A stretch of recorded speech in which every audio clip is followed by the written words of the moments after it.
Pasar Uang, Pembimbing, Kurniawati S. He. Anggota Kelompok, Andini Rahmani, Fahri Alamsyah, Nindi Habilah, Raisyah Olia, Rehan Tri. Apa itu pasar uang? Pasar uang money market merupakan pasar yang menyediakan sarana pengalokasian dan pinjaman dana jangka pendek. Jangka waktu surat berharga yang diperjualbelikan biasanya kurang dari 1 tahun. Karena itu, pasar uang merupakan pasar likuiditas primer. Pelaku utama dalam pasar uang, lembaga-lembaga keuangan, misalnya bank, dana pensiun, dan perusahaan asuransi. Perusahaan-perusahaan besar, misalnya perusahaan yang sudah go public menerbitkan commercial paper. Lembaga-lembaga pemerintah, misalnya Bank Indonesia menerbitkan sertifikat Bank Indonesia SBY. Individu-individu, misalnya rumah tangga membeli sertifikat Bank Indonesia. Fungsi pasar uang sebagai sarana pengendali moneter yang dilakukan oleh penguasa moneter dalam melaksanakan operasi pasar terbuka. Berfungsi untuk menjembatani adanya kesenjangan antara penerimaan dan pengeluaran dana. Bagi para investor, pasar uang terutama untuk mencari keamanan dan likuiditas di samping peluang untuk memperoleh pendapatan bunga.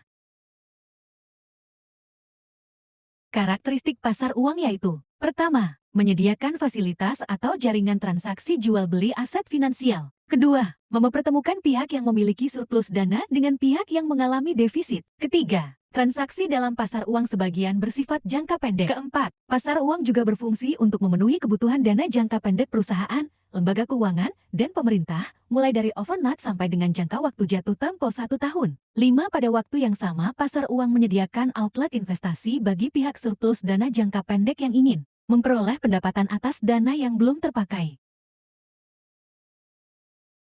Menentukan siapa debitur borrower dan siapa kreditur lender dalam pasar uang agak sulit, karena kadang perusahaan atau lembaga-lembaga yang sama beroperasi di kedua sisi pasar uang, yaitu dalam waktu yang sama bisa sebagai debitur dan juga kreditur. Lembaga-lembaga yang biasanya ikut bermain di dua sisi pasar uang adalah bank-bank besar, lembaga-lembaga keuangan non-bank, lembaga-lembaga pemerintah. Bahkan kadang bank-bank sentral dapat menjadi pemasok dana yang agresif di pasar uang dan mengambil posisi sebaliknya pada esok harinya.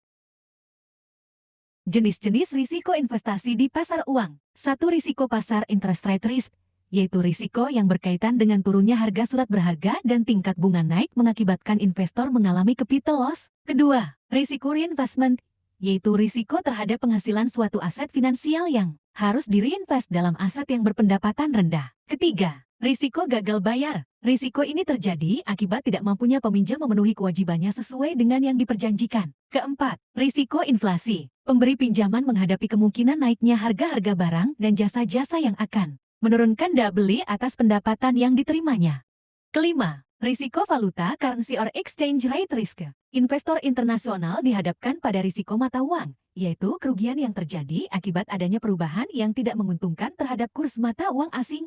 Keenam, risiko politik. Risiko ini berkaitan dengan kemungkinan adanya perubahan ketentuan perundangan yang berakibat turunnya pendapatan yang diperkirakan dari suatu investasi atau bahkan akan terjadi kerugian total dari modal yang diinvestasikan. Ketujuh, marketability atau liquidity risk. Risiko dapat terjadi apabila instrumen pasar uang yang dimiliki sulit untuk dijual kembali sebelum jatuh tempo. Instrumen pasar uang. Pertama, Treasury Bills T-bills merupakan instrumen hutang yang diterbitkan oleh pemerintah atau bank sentral di Amerika Serikat atas tunjuk dengan jumlah tertentu yang akan dibayarkan kepada pemegang pada tanggal yang telah ditetapkan. Kedua, Commercial Paper. Commercial Paper (CP) merupakan proses yang tidak disertai dengan jaminan yang diterbitkan oleh perusahaan bank untuk mendapatkan dana jangka pendek. CP dijual kepada investor dalam pasar uang. Dengan demikian, CP pada dasarnya merupakan promes di mana penerbit berjanji akan membayar sejumlah tertentu uang pada saat CP jatuh tempo.